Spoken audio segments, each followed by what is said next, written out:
Firefighters remain on scene dousing hotspots here at Yonge and St. Clair. Fire officials described the scene yesterday as chaotic, exhausting for fire crews, and just a very, very difficult fire to fight.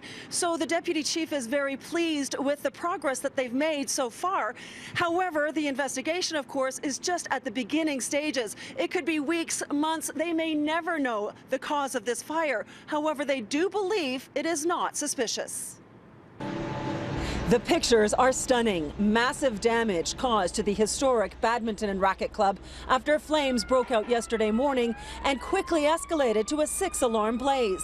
Even as crews continue to fight hotspots today, more than 32 hours later, Toronto Fire can attest to just how severe the fire was and how difficult it was to fight. Well, certainly in terms of resources, this is one of the most complex, challenging, and labor-intensive fires this city has seen in years. It is too early to assess damage or speculate on a cause, but the sheer number of resources, labor costs, the impact on businesses, and damage caused to the building itself, officials estimate the totality to be well over $1 million. As for the amount of water? A lot of water.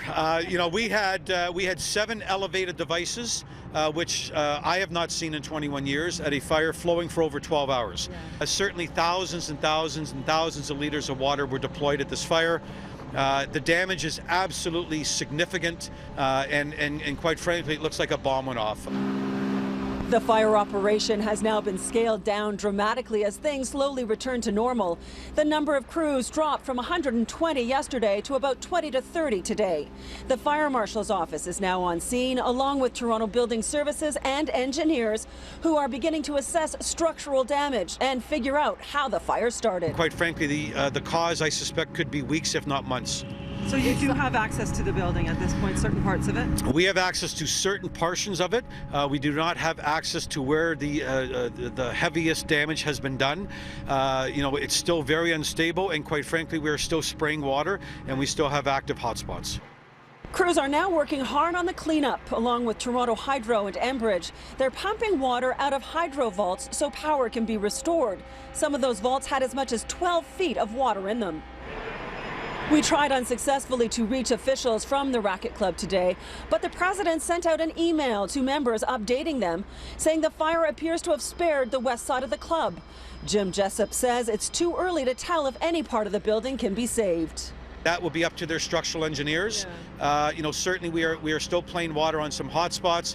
Toronto Fire has done an outstanding job in preserving portions of the building that we could. We were very mindful of the importance of the building to this neighborhood and the historical aspect. Jessup emphasizes that this fire is not suspicious. He says the building was up to code. Sprinklers had been installed in the part of the building that had undergone major renovations, but that they weren't required for the older parts. However, this is the 4th fire to occur at the BNR since 2009. The first was an electrical issue in the men's sauna.